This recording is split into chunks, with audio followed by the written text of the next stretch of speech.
Let's make some good old-fashioned comfort food. Zuzu's jalapeno, bacon, and mac and cheese.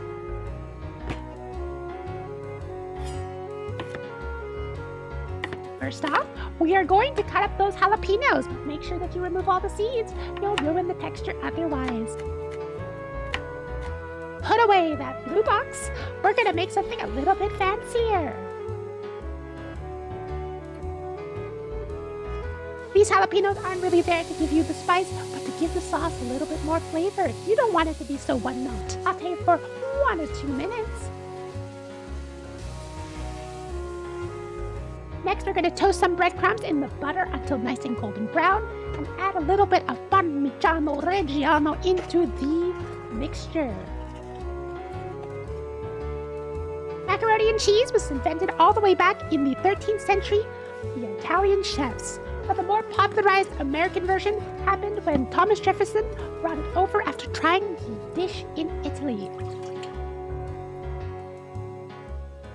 Instead of boiling our pasta in water, what we're going to do is we're going to boil it in 2 cups of milk and half a cup of water and allow all of the liquid to absorb. Right before the pasta is fully cooked, add in the heavy cream and your jalapenos to incorporate all of those flavors into the sauce, as well as a dash of cayenne pepper.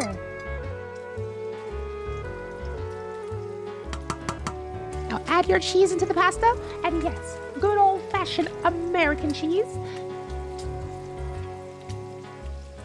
We're using American cheese because it melts the easiest. Don't be like Gordon and use his ultra-thick cheese.